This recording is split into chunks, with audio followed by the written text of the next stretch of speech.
Hi hello my dear students. మనం రీసెంట్గా already కొన్ని కెమిస్ట్రీలో మెటీరియల్ సరౌండింగ్స్లో ఆల్రెడీ నేర్చుకున్నాం కదండి. ఏంటి అవి మనకి ఫ్రీజింగ్ ఏంటి, మెల్టింగ్ ఏంటి, ఇవన్నీ తెలుసుకున్నాం. మెల్టింగ్ ఆర్ ఫ్రీజింగ్ ఏంటి, బాయిలింగ్ ఏంటి అండ్ కండెన్సేషన్ ఏంటి, ఇవన్నీ మీరు తెలుసుకున్నారు కదండి. నెక్స్ట్ ఏంటంటే ఈరోజు సబ్లిమేషన్, డిపోజిషన్, నెక్స్ట్ ఎవాపరేషన్తో మీకు ఈ టాపిక్ ఈరోజుతో అయిపోతుందండి. ఇది last but one video. Next వీడియోతో మీకు ఆల్రెడీ ఈ టాపిక్ అయిపోతుంది. సో ఇక్కడ ఏంటి అంటే సబ్లిమేషన్ అంటే ఏంటంటే అదొక వన్ టైప్ ఆఫ్ కన్వర్షన్ అనమాట. ఫ్రమ్ అక్కడ ఏంటంటే ఒక స్టేట్ నుండి ఇంకో స్టేట్కి వెళ్ళడానికి అదొక one type of conversion. So ఇక్కడ ఏంటి అంటే సాలిడ్ నుంచి గ్యాసెస్కి వెళ్తే ఎవరైనా స్క్రీన్ షాట్ తీసుకున్నామా. అండ్ సాలిడ్ నుంచి గ్యాసెస్కి వెళ్తే ఏమంటారంటే సబ్లిమేషన్ అంటారు. అదే గ్యాసెస్ నుంచి సాలిడ్కి వెళ్తే ఏమంటారంటే డిపోజిషన్ అంటారండి. సాలిడ్ టు గ్యాస్ అయితే సబ్లిమేషన్, గ్యాస్ టు సాలిడ్ అయితే డిపోజిషన్ అండి. అండ్ మీకు ఇంకా తెలుసు, మీకు కొన్ని ప్రాసెస్లోని హీట్ ఎనర్జీని కొన్ని టైమ్స్ అబ్జర్వ్ చేసుకుంటారు, కొన్ని టైమ్స్ రిలీజ్ చేస్తారు. సబ్లిమేషన్లో హీట్ ఎనర్జీ అబ్జర్వ్ చేసుకుంటారు, రిలీజ్ చేస్తారంటే సబ్లిమేషన్లో హీట్ ఎనర్జీని అబ్జర్వ్ చేసుకుంటారు. అండ్ డిపోజిషన్లో ఏం చేస్తారంటే హీట్ ఎనర్జీని రిలీజ్ చేస్తారు. అంటే సబ్లిమేషన్లో మీకు ఏ స్టేజ్ నుండి ఏ స్టేజ్కి వెళ్తుందని చెప్పానండి. సబ్లిమేషన్లో సాలిడ్ టు గ్యాస్ అని చెప్పాను. అంటే సాలిడ్ అనేది మీకు హీట్ ఎనర్జీని అబ్జర్వ్ చేసుకొని గ్యాస్లోకి మారుతుంది, అది సబ్లిమేషన్ అవుతుంది. అదే డిపోజిషన్ అయితే ఏమవుతుందంటే గ్యాస్ నుంచి సాలిడ్, అంటే గ్యాస్ అనేది హీట్ ఎనర్జీని రిలీజ్ చేస్తే అది సాలిడ్లోకి మారుతుందండి, అది డిపోజిషన్. ఓకేనండి. సో దీనికోసం క్లారిటీగా చూద్దాం. సో సబ్లిమేషన్లో మీకు హీట్ ఎనర్జీ అబ్జర్వ్ అవుతుంది. హీట్ ఎనర్జీ అబ్జర్వ్ అవుతుందంటే అక్కడ టెంపరేచర్ అనేది ఏమవుతుందంటే పెరుగుతుంది. డిపోజిషన్లో ఏమవుతుంది, హీట్ ఎనర్జీ రిలీజ్ చేస్తుంది, హీట్ ఎనర్జీ ఇస్తుంది కాబట్టి దానికి టెంపరేచర్ అనేది తగ్గిపోతుంది. For example, best example naphthalene balls తీసుకోండి. నాఫ్థలిన్ బాల్స్ అనేవి మీరు చూసారనుకుని, సపోజ్ మనం వాష్ బేసిన్స్లో కానీ అండ్ ఇంకా క్లాత్స్లో కానీ పెడుతుంటాం కదండి, మనం బీరువాస్లో కానీ పెడుతూ ఉంటాం. ఎందుకు పెట్టిన తర్వాత ఒక 1 మంత్కి మీరు చూడండి దాని సైజ్ అనేది డిక్రీజ్ అయిపోతుంది. ఇంకో 2-3 మంత్స్ చూడండి అది మీకు కనబడకుండా మాయమైపోతుంది. ఎందుకు, అది జస్ట్ సాలిడ్లో ఉంది, నెక్స్ట్ ఏ స్టేట్లోకి వెళ్ళిపోతుంది, గ్యాసెస్లోకి వెళ్ళిపోతుంది. అదప్పుడు అది ఏమవుతుందండి, సబ్లిమేషన్ అవుతుంది. సో ఒకటి ఎక్స్పెరిమెంటల్గా ఒకటి చూద్దామండి. ఇక్కడ ఎక్స్పెరిమెంట్లో ఏం తీసుకుంటామంటే మనం ఒక అమ్మోనియం క్లోరైడ్ని తీసుకుంటామమ్మ. అమ్మోనియం క్లోరైడ్ని తీసుకున్నప్పుడు అక్కడ మనకి ఏమవుతుంది అంటే చూడండి, అమ్మోనియం క్లోరైడ్ కూడా ఏంటి అంటే అది సబ్లిమేషన్ చూపిస్తుందండి, అందుకే దాన్ని ఎగ్జాంపుల్గా తీసుకున్నా. సో సబ్లిమేషన్ చూపించే వాటిని ఏమంటారంటే సబ్లైమ్ సబ్స్టెన్సెస్ అంటారండి. సబ్లిమేషన్ చూపించే వాటిని సబ్లైమ్ సబ్స్టెన్సెస్ అంటారు. సో ఇప్పుడు నేను ఏం తీసుకున్నా అంటే అమ్మోనియం క్లోరైడ్ని తీసుకున్నా. ఎక్కడ తీసుకున్నా అంటే చూడండి, ఈ ఫిగర్ని అబ్జర్వ్ చేయండి, మీకు అర్థమైపోతుంది. సపోజ్ ఇక్కడ ఏంటంటే ఒక ఫనల్ని తీసుకున్నాం, దాన్ని ఎలా ఉంచానంటే ఇన్వర్టెడ్గా, అంటే రివర్స్లో పెట్టానండి. మనకి ఫనల్ అంటే ఇలా ఉంటుంది కదమ్మా, నేనేం చేశానంటే రివర్స్లో పెట్టాను అన్నమాట. రివర్స్లో పెట్టాను. అక్కడ దాని కింద నేను ఏం చేశానంటే ఒక చైనా డిష్ అనేది పెట్టానండి. చైనా డిష్ పెట్టి దాని లోపల అమ్మోనియం క్లోరైడ్ని వేశానండి. అండ్ దాని కింద ఒక స్టాండ్ పెట్టాను, స్టాండ్ కింద బర్నర్ పెట్టాను. అండ్ ఇంకొక సైడ్ ఏం చేశానంటే కాటన్ ప్లగ్ని పెట్టాను అమ్మ. కాటన్ ప్లగ్ని ఎందుకు పెట్టాను మీకు చెప్తాను, వెయిట్ చేయండి. సో ఇంతవరకు ఓకే కదండి. ఒక ఫనల్ని తీసుకున్న దాన్ని ఎలా పెట్టానండి, ఇన్వర్టెడ్గా పెట్టాను. ఇన్వర్టెడ్గా పెట్టిన తర్వాత దాని కింద చైనా డిష్ తీసుకుని దాన్ని అమ్మోనియం క్లోరైడ్ని వేశాను. ఓకేనా. అమ్మోనియం క్లోరైడ్ని వేసిన తర్వాత ఈ అరేంజ్మెంట్ అందరిని ఒక టేబుల్ మీద పెట్టి దాని కింద బర్నర్ పెట్టి బర్నర్ని ఆన్ చేశాను. రెండో సైడ్ ఏం చేశాను అంటే కాటన్ ప్లగ్ని పెట్టాను. కాటన్ ప్లగ్ని ఎందుకు పెట్టాను అంటే ఇక్కడ మనం బర్నర్ని ఆన్ చేసినప్పుడు హీట్ ఎనర్జీ వల్ల అక్కడ గ్యాసెస్ అనేవి బయటికి వెళ్ళిపోకుండా, అట్మాస్ఫియర్లోకి గ్యాసెస్ అనేవి వెళ్ళిపోకుండా ఇక్కడే ఉండడం కోసం అక్కడ కాటన్ని మనం పెడతామండి. ఓకేనా. సో ఇక్కడ బర్నర్ని ఆన్ చేసినప్పుడు ఏమవుతుంది, ఈ లోపల సాలిడ్ ఉంది కదమ్మా, అమ్మోనియం క్లోరైడ్ అనేది ఒక టైప్ ఆఫ్ సాలిడ్కి ఏమవుతుంది, హీట్ ఎనర్జీ అనేది సప్లై అవుతుంది. హీట్ ఎనర్జీ సప్లై అయినప్పుడు దాని యొక్క కైనెటిక్ ఎనర్జీ ఏమవుతుంది, పెరుగుతుంది. కైనెటిక్ ఎనర్జీ పెరిగినప్పుడు అక్కడ ఏమవుతుందంటే అది గ్యాసెస్లోకి ఇలా మారుతుందమ్మా. సో మీకు ఇక్కడ సాలిడ్ నుంచి గ్యాసెస్లోకి వచ్చేసింది అంటే అది ఏంటి అవుతుందంటే సబ్లిమేషన్. ఓకేనా అండి. ఇక్కడ అమ్మోనియం క్లోరైడ్ తీసుకున్నాం, దాన్ని మనం చైనా డిష్లోని పెట్టాం, కిందన బర్నర్ని ఆన్ చేస్తాం. హీట్ ఎనర్జీ అనేది అక్కడ సాలిడ్ అనేది అబ్జర్వ్ చేసుకున్న తర్వాత గ్యాసెస్ ఫామ్లోకి కన్వర్ట్ అయింది. సో అదంతా ఏంటి, సబ్లిమేషన్. నెక్స్ట్ ఇప్పుడు ఏం చేస్తుంది అంటే ఆ అమ్మోనియం క్లోరైడ్ అనేది అక్కడితో ఆగిపోలేదండి, అది ఇంకా పైకి వెళ్తా అని చెప్పి పైకి వెళ్ళింది. అది పైకి వెళ్తా అని చెప్పి పైకి వెళ్ళాక అక్కడ ఏమవుతుందంటే అక్కడ కూల్గా ఉండడం అది అబ్జర్వ్ చేసింది అనమాట. ఎందుకు ఇంత కూల్గా ఉందంటే అక్కడ ఏం పెట్టాం, మనం కాటన్ని పెట్టాం. అది అంత కూల్గా ఉందని చూసి అప్పుడు ఆ పార్టికల్స్ యొక్క టెంపరేచర్ ఏమైపోతుందండి, తగ్గిపోతుంది కదా. అక్కడ కూల్గా ఉందంటే టెంపరేచర్ తగ్గిపోతుంది. ఎప్పుడైతే టెంపరేచర్ తగ్గిపోతుందో కైనెటిక్ ఎనర్జీ ఏమవుతుందమ్మా, కైనెటిక్ ఎనర్జీ కూడా తగ్గిపోతుంది. కైనెటిక్ ఎనర్జీ ఎప్పుడైతే తగ్గిపోతుందో పార్టికల్స్, అంటే ఇదంతా గ్యాసెస్ స్టేజ్లో ఉంది కదండి ఇక్కడ, ఎప్పుడైతే కైనెటిక్ ఎనర్జీ తగ్గిపోయిందో అప్పుడు ఏమవుతుంది, ఆ పార్టికల్స్ అని ఒకదానికొకటి దగ్గరగా వెళ్ళిపోతాయి. దగ్గరగా వెళ్ళినప్పుడు వాటి మధ్య కోసివ్ ఫోర్స్ అని స్ట్రాంగ్ అయినట్టే కదా. అప్పుడు అది ఏ ఫామ్లోకి వెళ్తుంది అంటే సాలిడిఫైడ్ అమ్మోనియాగా వచ్చి ఇక్కడ లోపల వచ్చి దాక్కుంటుందండి. ఓకేనా. అప్పుడు ఈ ప్రాసెస్ అంటే ఇదంతా గ్యాసెస్ నుంచి ఇక్కడ సాలిడ్గా మారిపోయింది కాబట్టి ఈ ప్రాసెస్ని ఏమంటారంటే డిపోజిషన్. ఓకేనమ్మా. సో కింద నుండి సబ్లిమేషన్, పైన ఉండేది డిపోజిషన్. ఓకేనండి. సో ఇప్పుడు వరకు చెప్పింది ఫాస్ట్గా ఒకసారి చెప్తా చూడండి. మనం ఒక ఫనల్ తీసుకున్నాం, ఫనల్ ఇన్వర్టెడ్గా పెట్టాం, ఫనల్లోని ఒక ఫనల్కి అప్ సైడ్ ఏం చేసాం, కాటన్ ప్లగ్ పెట్టాం, డౌన్ సైడ్ ఏం చేసాం, చైనా డిష్ని పెట్టాం, చైనా డిష్లో ఏం పెట్టాం, అమ్మోనియం క్లోరైడ్ పెట్టాం, కింద ఏం చేసాం, స్టాండ్ పెట్టాం, స్టాండ్ కింద బర్నర్ పెట్టాం, బర్నర్ ఆన్ చేసాం. బర్నర్ ఆన్ చేసామంటే హీట్ ఎనర్జీ ఎక్కడికి వెళ్తుంది, సప్లై అవుతుంది కదా. హీట్ ఎనర్జీ అనేది అది అబ్జర్వ్ చేసుకుంటుంది. ఏది అబ్జర్వ్ చేసుకుంటుంది, అమ్మోనియం క్లోరైడ్ అనేది హీట్ ఎనర్జీని అబ్జర్వ్ చేసుకుంటుంది. హీట్ ఎనర్జీని అబ్జర్వ్ చేసుకున్న తర్వాత అది గ్యాసెస్లో ఫామ్లోకి వెళ్ళిపోతుంది. అంటే అక్కడ సాలిడ్ టు గ్యాస్లోకి వెళ్ళిపోయిందంటే అక్కడ సబ్లిమేషన్ చూపించింది అమ్మోనియం క్లోరైడ్.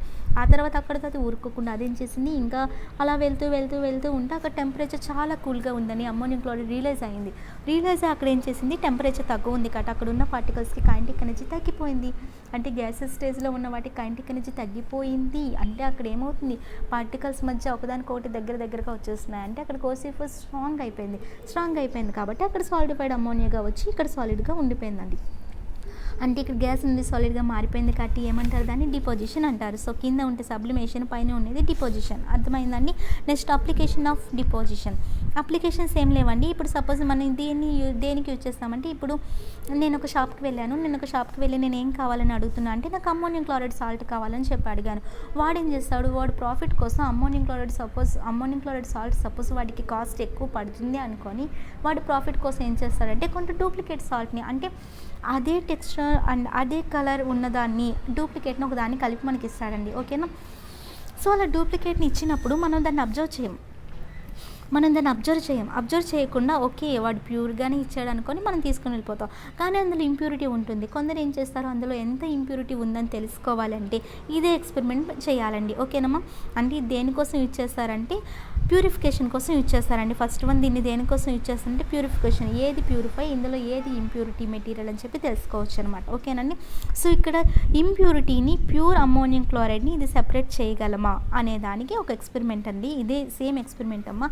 ఇక్కడ కూడా అదేనండి. ఇక్కడ ఏం చేస్తారంటే అమ్మోనియం క్లోరైడ్ సాల్ట్ని ప్లస్ వాడు ఇచ్చిన సాల్ట్ని కలిపి ఇక్కడ వేసేటప్పుడు కింద హీట్ ఎనర్జీ ఇస్తాం, ఇది మళ్ళీ అబ్జర్వ్ చేసుకుంటుంది, కైనెటిక్ ఎనర్జీ పెంచుకుంటుంది, గ్యాసెస్ ఫామ్లోకి వెళ్ళిపోతుంది. ఓకేనండి. ఇదంతా మీకు సబ్లిమేషన్ తెలుసు. మళ్ళీ పైకి వెళ్ళి అక్కడ టెంపరేచర్ తక్కువ ఉందని అబ్జర్వ్ చేసి అక్కడ కైనెటిక్ ఎనర్జీ తగ్గించుకొని మళ్ళీ ఇక్కడికి వచ్చి ఇది సాలిడ్ ఫామ్లో ఉండిపోతుంది. ఇది మీకు డిపోజిషన్ అని తెలుసు. అయితే ఇదంతా మీకు ఓకే, కానీ వాడు ఆల్రెడీ ఇంప్యూరిటీ కలిపాడు కదా. ప్యూరిటీ ఉన్నదంతా ఇలా మీకు సబ్లిమేషన్ ఇలా మీకు చూపిస్తుందండి. ఇంప్యూరిటీ ఉన్నది ఏం చేస్తుందంటే మీకు ఇక్కడే ఉండిపోతుందండి. అంటే సాల్ట్ అనేది ఇక్కడే ఉండిపోతుంది. సో మీకు ఇక్కడ ప్యూరిఫికేషన్ కోసం అంటే ఇది ఒక అప్లికేషన్ అనమాట. ప్యూరిటీ అనేది ఉందా, ఇంప్యూరిటీ అనేది ఏమైనా కలిసిందా, ప్యూరిఫికేషన్ కోసం అనేది ఫస్ట్ యూసేజ్ అండి. సబ్లిమేషన్ యొక్క ఫస్ట్ యూసేజ్ ఏంటంటే ప్యూరిఫికేషన్ కోసం.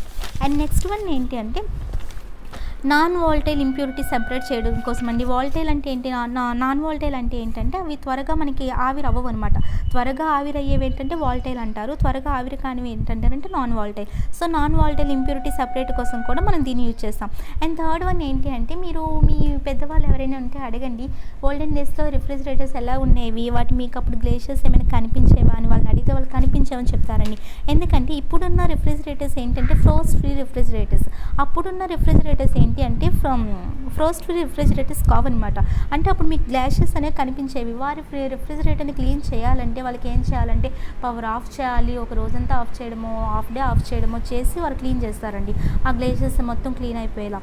కానీ ఇప్పుడున్న రిఫ్రిజిరేటర్స్ ఏంటంటే ఫ్రోస్ట్ ఫ్రీ రిఫ్రిజిరేటర్స్. ఇప్పుడున్న వాటికి ప్రజెంట్ సింగిల్ డోర్ ఉన్నాయి, డబుల్ డోర్ ఉన్నాయి. సో అయితే అప్పుడైతే గ్లేషియర్స్ కనిపించేవి, ఇప్పుడైతే ఎక్కడికి పోతున్నాయి.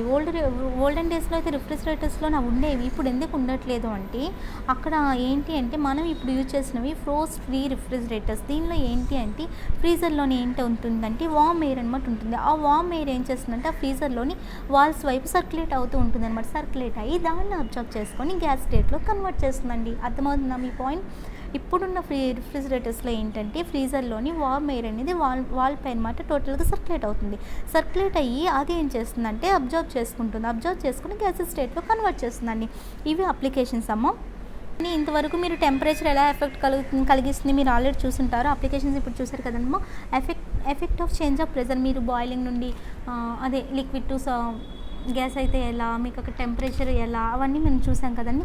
సో ఇప్పుడు మనకి ప్రెజర్ అనేది ఎలా ఎలా ఎఫెక్ట్ చేస్తుందంటే, సపోజ్ చూడండి, మనకి మ్యాటర్లోని ఏ స్టేట్లో అయినా ప్రెజర్ అనేది అప్లై చేస్తే బెనిఫిషియల్ అవుతుందా అంటే చూడండి, సపోజ్ మీకు కంప్రెసిబిలిటీ కోసం చెప్పాను కదమ్మా. కంప్రెసిబిలిటీ అంటే దేనికి ఎక్కువ దేనికి తక్కువ అని మీకు ఆల్రెడీ తెలుసు. సాలిడ్లో ఆల్రెడీ పార్టికల్స్ అనేవి ఒకదానికొకటి దగ్గరగా ఉంటాయి కదమ్మా.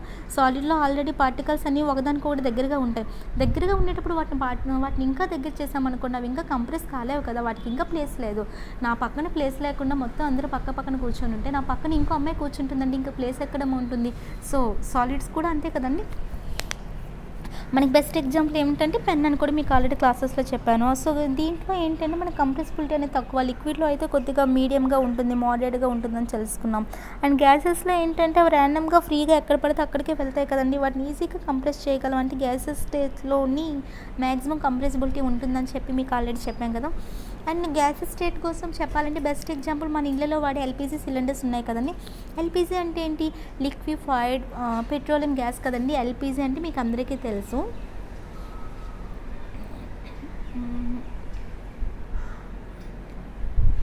వన్ సెకండ్ అమ్మా. సో మీకు ఎల్పిజి అంటే తెలుసు కదండి, లిక్విఫైడ్ పెట్రోలియం గ్యాస్ అని.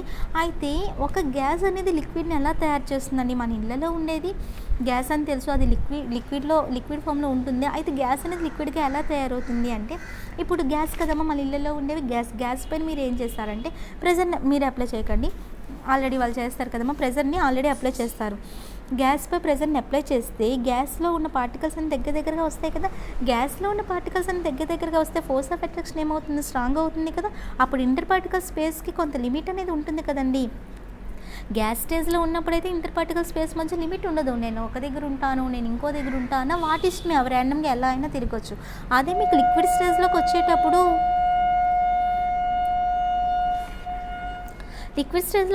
ఏమవుతుందమ్మా, ఇంటర్ పార్టికల్ స్పేస్ మధ్య కొంత లిమిట్ ఉంటుంది కదండి. లిక్విడ్ స్టేజ్లో కూడా ర్యాండమ్గా తిరుగుతాయి, కానీ వాటి మధ్య స్పేస్ లిమిట్ అంటూ ఉంటుంది కదా.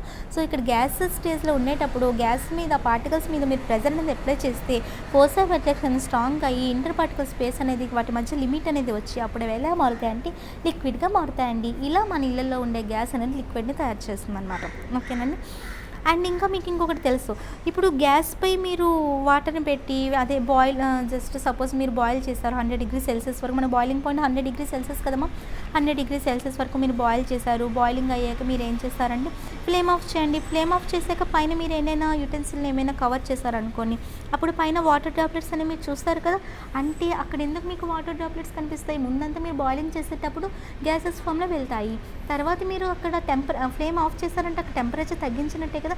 టెంపరేచర్ తగ్గించినప్పుడు అక్కడ మీకు ఏమవుతుందండి, పార్టికల్స్ యొక్క కైనెటిక్ ఎనర్జీ తగ్గిపోతుంది కదమ్మా. పార్టికల్స్ యొక్క కైనెటిక్ అనేది తగ్గిపోతుంది అంటే అక్కడ ఏమైందంటూ అది స్టేజ్ ఆల్రెడీ మార్చుకున్నట్టే కదండి, గ్యాసెస్ నుంచి లిక్విడ్లోకి వచ్చినట్టే కదా. సో అక్కడ మీకు అది గ్యాసెస్ నుంచి లిక్విడ్లోకి అలా మారుతుంది.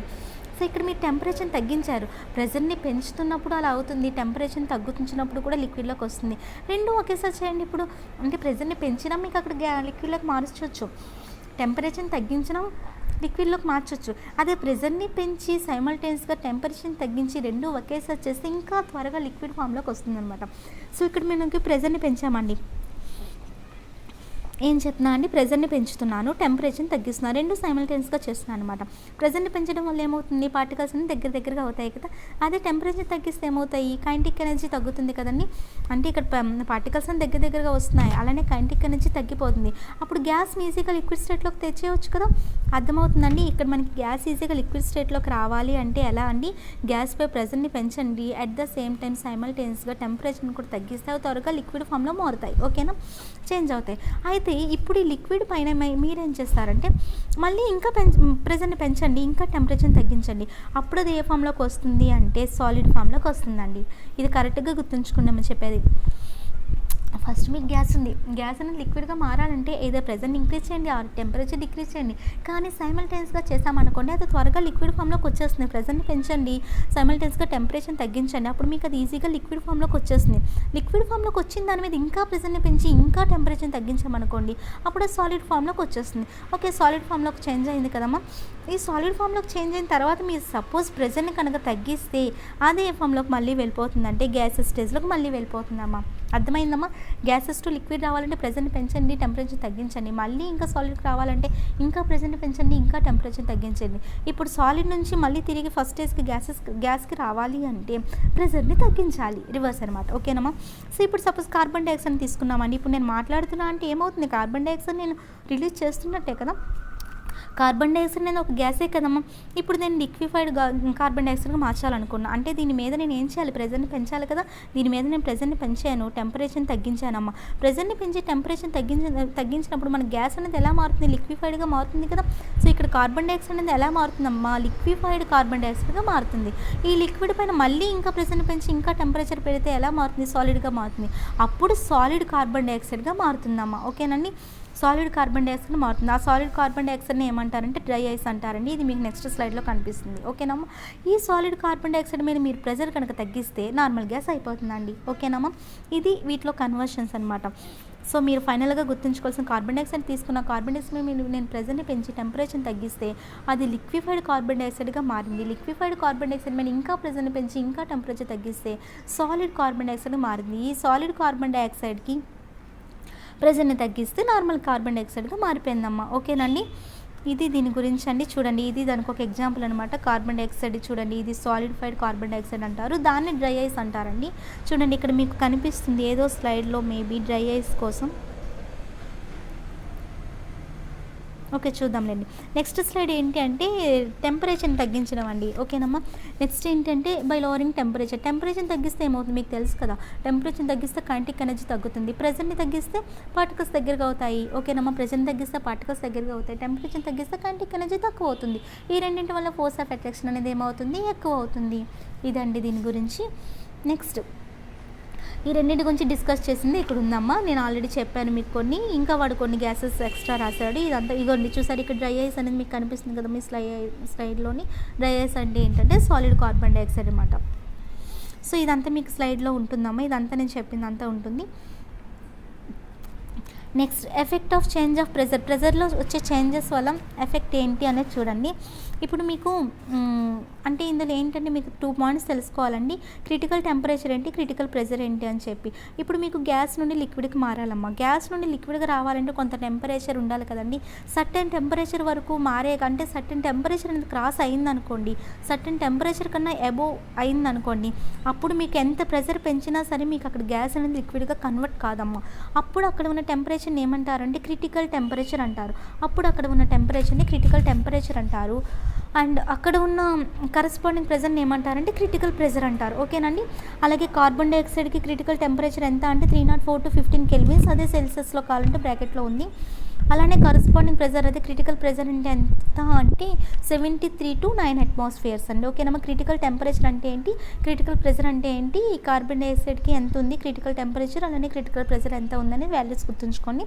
క్రిటికల్ టెంపరేచర్ అంటే ఏంటి అంటే ఇప్పుడు మీరు ఎంత సర్టెన్ టెంపరేచర్ దాటిన తర్వాత గ్యాస్ అనేది లిక్విడ్గా కన్వర్ట్ కాదు. అప్పుడు మీరు ఎంత ప్రెషర్ పెంచినా కన్వర్ట్ కాదనమాట. ఆ టెంపరేచర్ క్రిటికల్ టెంపరేచర్ అంటారు.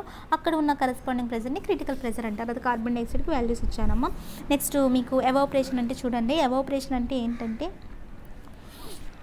ఎవాపరేషన్ అంటే ఏంటంటే ఏం లేదండి, ఒక టైప్ ఆఫ్ కన్వర్షన్ అనమాట. టైప్ ఆఫ్ కన్వర్షన్ అంటే దేని మధ్యలో, వారి 2 స్టేట్స్ మధ్యలో కదా. ఆ 2 స్టేట్స్ ఏంటంటే లిక్విడ్ టు గ్యాసెస్ అండి. ఓకేనా? ఎవాపరేషన్ అంటే కన్వర్షన్ అంటే 2 స్టేట్స్ మధ్యలో. ఆ 2 స్టేట్స్ ఏంటంటే లిక్విడ్ గ్యాస్. ఇదేంటి మ్యామ్ మీరు already liquid to gas boiling అని చెప్పారు, మళ్ళీ లిక్విడ్ టు గ్యాస్ కన్వర్ట్ అయితే ఎవాపరేషన్ ఏంటి అని అనుకోకండి. అది వేరు ఇది వేరు.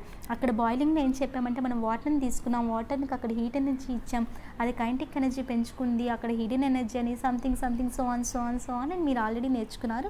మళ్ళీ ఇక్కడ నేను రిపీట్ చేయను మీకు. సో సింపుల్గా అయితే నేను మీకు రిపీట్ చేస్తానండి, అంత నేను ఇప్పుడు డీప్గా రిపీట్ చేయలేను. బాయిలింగ్ పాయింట్లో ఏమవుతుంది, ఎవాపరేషన్లో ఏమవుతుంది అంటే బాయిలింగ్ పాయింట్లో ఏంటంటే మనం అక్కడ 1 kg వాటర్ని తీసుకున్నాం. 1 kg వాటర్ని తీసుకొని వాటర్ని వేపర్గా చేసాం కదా, హీట్ ఎనర్జీని ఇచ్చి మనం ఇదంతా చేసాం. ఓకేనా? దాన్ని మళ్ళీ ఇక్కడ రిపీట్ చేయొద్దు. నెక్స్ట్ ఇక ఎవాపరేషన్లో నేను 3 బెస్ట్ ఎగ్జాంపుల్స్ చెప్తాను. నా దగ్గర ఇప్పుడు ఒక పెర్ఫ్యూమ్ బాటిల్ ఉంది. ఆ పెర్ఫ్యూమ్ బాటిల్ని క్యాప్ తీసేసాక గ్రాడ్యువల్గా నేను అబ్జర్వ్ చేస్తే పెర్ఫ్యూమ్లో ఉన్న లిక్విడ్ తగ్గిపోయింది. ఎందుకు తగ్గిపోయింది? అండ్ సెకండ్ వన్, ఇక్కడ ఉన్న ఫ్లోర్ పై నేను వాటర్ని వేసి చూసాను. వాటర్ వేసి చూసాక కొంతసేపటికి ఆ వాటర్ అక్కడ కనిపించలేదు. ఆ వాటర్ ఏమైంది? Second one. థర్డ్ వన్, మనకి స్వెట్ వస్తుంది. ఆ స్వెట్ కాసేపటికి చూసిన తర్వాత అది మనకు కనబడదు. ఆ స్వెట్ ఎక్కడికి పోయిందండి? ఈ 3 ఏంటంటే మనకి ఎవాపరేషన్లో వస్తాయమ్మా. సో ఇక్కడ ఎవాపరేషన్ అంటే ఏంటంటే అక్కడ వేపర్స్గా అక్కడ కన్వర్ట్ అయిపోతాయండి. లిక్విడ్ అనేది మనకి వేపర్స్గా కన్వర్ట్ అయిపోతుంది. బాయిలింగ్ పాయింట్కి అయితే మీరు హీట్ ఎనర్జీ ఇవ్వాలి, అదే ఎవాపరేషన్కి అయితే మీరు ఎటువంటి హీట్ ఎనర్జీ ఇవ్వాల్సిన నీడ్ లేదండి. అండ్ బాయిలింగ్ పాయింట్కి అయితే 100 డిగ్రీ సెల్సియస్ అనేది కంపల్సరీ ఉంటుంది. 100 డిగ్రీ సెల్సియస్ అయితేనే అది బాయిలింగ్ పాయింట్కి రీచ్ అవుతుంది. అదే ఎవాపరేషన్ అయితే అది 100 డిగ్రీ సెల్సియస్ అని లేదు, బిలో 100 డిగ్రీ సెల్సియస్ అనమాట. అంటే బిలో ఇట్స్ బాయిలింగ్ పాయింట్ అనమాట. బిలో ఇట్స్ బాయిలింగ్ పాయింట్ అక్కడ గుర్తుంచుకోండి. ఎవాపరేషన్ బాయిలింగ్ పాయింట్కి అయితే 100 డిగ్రీ సెల్సియస్ బాయిలింగ్ పాయింట్కి రీచ్ అవ్వాలి. ఎవాపరేషన్ అయితే బాయిలింగ్ పాయింట్కి రీచ్ అవ్వాల్సిన పని లేదు. ఓకేనండి. అలా పని లేకుండానే అది లిక్విడ్ టు గ్యాస్గా డైరెక్ట్గా చేంజ్ అవుతుందండి. ఇది ఎవాపరేషన్ కోసం. అండ్ ఎవాపరేషన్లో ఏమవుతుంది అంటే చూడండి అమ్మ, ఎవాపరేషన్లో ఏమవుతుందంటే సపోజ్ మనకి వాటర్ ఉంటుంది కదమ్మా. ఎవాపరేషన్ ఇప్పుడు మనం లిక్విడ్ని తీసుకుంటాం కదా, లిక్విడ్లో ఏంటి వాటర్ పార్టికల్స్ ఉంటాయి కదా, అవి కూడా ర్యాండమ్గానే తిరుగుతాయి. కానీ ఒకే డైరెక్షన్లో తిరుగుతానే లేదు కదమ్మా. వాటి మధ్య కొంత లిమిట్ ఉంటుంది, కానీ ర్యాండమ్గా తిరుగుతూ ఉంటాయి. అలా ర్యాండమ్గా తిరుగుతునేటప్పుడు సపోజ్ ఈ పార్టికల్ వచ్చి ఈ పార్టికల్ మధ్య కొలిజన్ జరుపుకోదని గ్యారంటీ లేదు కదా. ర్యాండమ్గా తిరుగుతునేటప్పుడు ఏదైనా 2 పార్టికల్స్ కొలిజన్ జరుపుకోవచ్చు కదా. నేను ఈ కొలిజన్ అనేది ఎందుకు చెప్తున్నా అంటే మీకు హీట్ ఎనర్జీ మీకు బాయిలింగ్ పాయింట్లో తెలుసమ్మా. బాయిలింగ్ పాయింట్లో మీకు ఏం తెలుసు, హీట్ ఎనర్జీ ఇస్తాము, అక్కడ అది దానికి ఎలా ఎనర్జీ వస్తుంది, అది ఎలా గ్యాసెస్ ఫామ్లోకి వెళ్తుంది అనేది మీకు తెలుసు. కానీ ఇక్కడ ఇది ఎలా బయటికి వెళ్తుంది అంటే మీకు వాటర్ పార్టికల్స్ మధ్యన ఏమవుతుంది, కొలిజన్ జరుగుతుంది. ఎందుకు జరుగుతుంది, అవి కూడా ర్యాండమ్గా తిరుగుతాయి. కొంత స్పేస్ లిమిట్ ఉన్నా సరే అవి కూడా ర్యాండమ్గా తిరుగుతాయండి. ఫుల్గా తిరగలేవు, కానీ కొంతనే తిరుగుతాయి. తిరిగేటప్పుడు ఏమవుతుందంటే వాటి మధ్య కొలిజన్ అనేది ఏమైనా 2 డాష్ ఇచ్చుకోవచ్చు కదా, ఏమైనా 2 పార్టికల్స్ మధ్య కొలిజన్ అనేది జరగవచ్చు. జరిగేటప్పుడు సపోజ్ ఈ పార్టికల్కి కైనెటిక్ ఎనర్జీ ఎక్కువ ఉందనుకుందాం, ఈ పార్టికల్కి కైనెటిక్ ఎనర్జీ తక్కువ ఉందనుకుందాం. అప్పుడు ఏమవుతుందంటే ఈ ఎనర్జీస్ అనమాట ట్రాన్స్ఫర్ చేసుకుంటాయండి. తక్కువ ఉన్నది ఎక్కువ ఉన్నదానికి ఇవ్వచ్చు సపోజ్. ఓకేనా. సపోజ్ ఇక్కడ అంటే ఎనర్జీ అనమాట ఇక్కడ ట్రాన్స్ఫర్ అవుతుంది. ఈ తక్కువ ఉన్న కైనెటిక్ ఎనర్జీ ఉన్న వాటర్ పార్టికల్ ఏం చేస్తుందంటే నేను నీకు ఇచ్చేస్తాను, నువ్వు తీసుకో అని చెప్పి దాని కైనెటిక్ ఎనర్జీని కూడా దానం చేసేస్తుంది అనమాట. సో ఉన్నదానికన్నా ఎక్కువ అంటే దీనికి ఇంకా సఫిషియెంట్ అయిపోయిందమ్మా. దీనికి ఇంకా ఎక్కువ kinetic energy, sufficient kinetic energy వచ్చి ఈ వాటర్ పార్టికల్ ఏమైపోతుందంటే నేను ఇంకా లిక్విడ్ దగ్గర ఉండను అని చెప్పి నాకు సఫిషియెంట్ కైనెటిక్ ఎనర్జీ వచ్చిందని చెప్పి అది గ్యాస్ ఫామ్లోకి వెళ్ళిపోతుంది. ఇలా ఎవాపరేట్ అవుతుందన్నమాట మనకి. ఓకేనండి. ఎవాపరేషన్లో అయితే మనకి ఇలా అవుతుందండి. సో చూడండి ఇక్కడ మీకు ఆల్రెడీ కనిపిస్తుంది. నెక్స్ట్ మీకు ఇక్కడ ఫిగర్లో చూడమ్మా, ఇక్కడ ఏం చేస్తున్నాను, వాటర్ పార్టికల్స్ తీసుకున్నాను. ఒక 2 వాటర్ పార్టికల్స్ మధ్య కొలిజన్ జరుపుకున్నట్టు తీసానండి. ఇక్కడ ఈ రెడ్ వాటర్ పార్టికల్, ఇక్కడ బ్లూ, జస్ట్ మీకు వేరియేషన్ కోసం చేశానండి. ఇక్కడ రెడ్ దానికి కైనెటిక్ ఎనర్జీ ఎక్కువ ఉందనుకున్నాం, బ్లూ దానికి కైనెటిక్ ఎనర్జీ తక్కువ ఉందనుకున్నాం. సో ఈ రెండింటి మధ్య కొలిజన్ జరిగినప్పుడు మీకు ఏం తెలుసు, ఎనర్జీ ట్రాన్స్ఫర్ అవుతుంది కదా. ఎనర్జీ ట్రాన్స్ఫర్ అయినప్పుడు ఈ తక్కువ ఉన్న కైనెటిక్ ఎనర్జీ ఎక్కువ ఉన్నదానికి ఇచ్చేస్తుంది. అప్పుడు దీనికి ఉన్నదానికన్నా కైనెటిక్ ఎనర్జీ ఎక్కువైంది అంటే కైనెటిక్ ఎనర్జీ దానికి సఫిషియెంట్ అయిపోయింది. సఫిషియెంట్ ఎప్పుడైతే లిక్విడ్ ఫామ్లో ఉన్నదానికి సఫిషియెంట్ అయిపోయిందో అప్పుడు అది గ్యాసెస్ ఫామ్లోకి వెళ్ళడానికి ట్రై చేస్తుంది కదా. సో నేను ఇక్కడ ఉండనని చెప్పి అది ఇంకా ఎగురుకొని వెళ్ళిపోతుందండి. సో ఇక్కడ ఇది గ్యాస్లోకి కన్వర్ట్ అయిపోయింది అంటే అక్కడ ఏమైనట్టు ఎవాపరేషన్ జరిగినట్టు అండి. అర్థమైందమ్మా.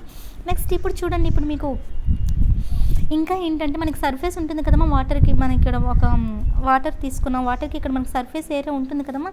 ఈ సర్ఫేస్కి పైన కొన్ని వాటర్ పార్టికల్స్ ఉంటాయి, కిందన కొన్ని పార్టికల్స్ ఉంటాయండి. అయితే మీకు ఎలా పైకి వెళ్తున్నాయంటే కిందన వాటర్ పార్టికల్స్ ఉంటాయి కదమ్మా. ఈ కిందన వాటర్ పార్టికల్స్కి ఏముంటుందంటే హీట్ ఎనర్జీ అనేది ఉంటుందమ్మా. కిందన వాటర్ పార్టికల్స్కి ఏముంటుందంటే హీట్ ఎనర్జీ ఉంటుందమ్మా. సో హీట్ ఎనర్జీ ఉన్నప్పుడు అవి ఏమవుతాయంటే పైన వాటర్ పార్టికల్స్ ఉన్నాయి కదండి,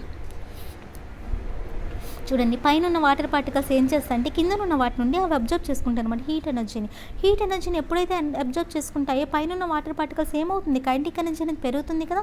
పైన ఉన్న వాటర్ పార్టికల్స్ కైనెటిక్ ఎనర్జీ పెరుగుతుంది. కైనెటిక్ ఎనర్జీ పెరిగిందంటే అవి ర్యాండమ్గా మూవ్ అవుతున్నాయంటే వాటి మధ్య కొలిజన్ జరుగుతుందంటే ఎనర్జీ అనేది ట్రాన్స్ఫర్ అవుతుంది. ఎనర్జీ అనేది ట్రాన్స్ఫర్ అయినప్పుడు అప్పుడు ఏమవుతుందంటే ఈ కలర్ దానికి కైనెటిక్ ఎనర్జీ ఎక్కువ అనుకోండి, దీన్ని తక్కువ ఉందనుకోండి, ఇందాకలాగానే తక్కువ ఉన్నదా ఎక్కువ ఉన్నదానికి దానం చేసేస్తుంది. అప్పుడు నాకు ఇంకా సఫిషియెంట్ కైనెటిక్ ఎనర్జీ ఉందని చెప్పి అది నేను ఇక్కడ ఉన్నానని చెప్పి అది ఏం చేస్తుంది, గ్యాసెస్ స్టేజ్లోకి మారిపోతుంది. ఇలా ఎవాపరేషన్ జరుగుతుందండి. అర్థమైందమ్మా.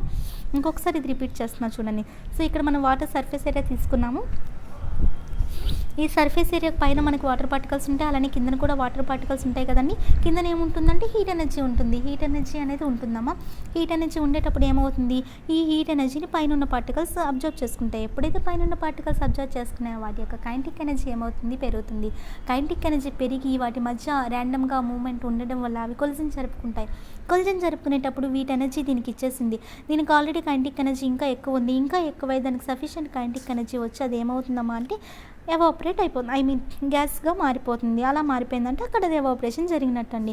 సో కింద మనకి హీట్ ఎనర్జీ తక్కువైనట్టే కదా, ఎందుకండి ఆల్రెడీ పైకి అంటే కింద వాటికి కైనెటిక్ ఎనర్జీ తగ్గిపోతుందండి, పైన వాటికి కైనెటిక్ ఎనర్జీ పెరిగింది, కింద వాటికి కైనెటిక్ ఎనర్జీ తగ్గింది. కైనెటిక్ ఎనర్జీ తగ్గిందంటే టెంపరేచర్ ఏమైనట్టు, తగ్గినట్టు. టెంపరేచర్ తగ్గింది కాబట్టి కిందనున్న ప్లేస్ అంటే ఎలా ఉంటుందంటే కూల్గా ఉంటుంది. సో మనకి ఎవాపరేషన్ వల్ల మనం చూస్తామంటే కూలింగ్ ఎఫెక్ట్ని చూస్తామండి. దీనికి బెస్ట్ ఎగ్జాంపుల్ ఏంటంటే స్వెట్ని తీసుకోండి. మనకు స్వెట్ ఉంటుంది కదమ్మా, స్వెట్ అనేది కాసేపటికి పోయాక మనం కూల్గా ఎందుకు ఉంటామంటే స్వెట్ కూడా ఒక లిక్విడ్ కదా. ఈ పార్టికల్స్ మధ్యలో ఏమవుతుందంటే కొలిజన్ అనేది జరుగుతుందండి. స్వెట్లో కూడా అది కూడా ఒక లిక్విడ్, అంటే అది కూడా ఒక మేటర్ అంటే పార్టికల్స్ ఉంటాయి. ఆ పార్టికల్స్ మధ్యలో ఏం జరుగుతుంది, కొలిజన్ అనేది జరుగుతుంది. కొలిజన్ జరిగి ఏమవ్వాలి, ఎనర్జీ అనేది ట్రాన్స్ఫర్ అవ్వాలి. అంటే మన బాడీలో ఆల్రెడీ హీట్ ఎనర్జీ ఉంటుంది కదండి, బాడీలో ఉన్న హీట్ ఎనర్జీని ఈ స్వెట్ పార్టికల్స్ అనమాట అబ్జర్వ్ చేసుకొని కైనెటిక్ ఎనర్జీని పెంచుకుంటాయి. ఆల్రెడీ ఇక్కడ ఇదే కదా చూసారు, లోపల ఉన్న హీట్ ఎనర్జీని పైన సర్ఫేస్ పైన ఉన్నవి అబ్జర్వ్ చేసుకుని కైనెటిక్ ఎనర్జీ పెంచుకొని అవి పైకి వెళ్ళిపోయాయి. అలానే మన స్వెట్ కూడా అంతే, మన బాడీలో ఉన్న హీట్ ఎనర్జీని అబ్జర్వ్ చేసుకొని స్వెట్ అనమాట తన కైనెటిక్ ఎనర్జీని పెంచుకొని అవి పైకి వెళ్ళిపోతాయి. సో ఇలా మీకు అది గ్యాసెస్గా ఫామ్ అయిపోతుంది, పైకి వెళ్ళిపోతుంది, ఎవాపరేట్ అయిపోతుంది. అర్థమైందని ఇలా మన బాడీ కూలింగ్ ఎఫెక్ట్, మన కూల్గా ఫీల్ అవుతాం అలాంటప్పుడు. అండ్ ఇంకా మీకు తెలుసు ఎర్త్ పై ఓషన్స్ అన్నీ ఉంటాయి కదండి. ఎర్త్ పై ఓషన్స్లో ఉన్న వాటర్ కూడా ఎలా అవుతుందమ్మా, ఎవాపరేట్ అవుతుంది కదా. వాటర్ వేపర్స్గా పైకి వెళ్ళి అక్కడ క్లౌడ్స్గా మారి ఆ ప్రాసెస్ ప్రెసిపిటేషన్ అని చెప్పి రెయిన్గా మారి, ఇవన్నీ మీకు చిన్నప్పుడు నేర్చుకొని ఉంటారు. రెయిన్ రావాలంటే మీకు వాటర్ వేపర్స్ అనేవి కంపల్సరీ ఉండాలి. అలానే మీరు ఇవన్నీ నేర్చుకుని ఉంటారండి. సీ వాటర్ నుండి సాల్ట్ని ఎలా సెపరేట్ చేయడం, ఇవన్నీ మీకు తెలిసిందే. సో ఇవన్నీ నో నీడ్ అమ్మ. ఇప్పుడు నెక్స్ట్ ఇంకొక క్లాస్లో మీకు కెమిస్ట్రీ అయిపోతుందండి. ఈరోజు నైట్ మీకు రిలీజ్ చేస్తాను. So all of you take care, bye.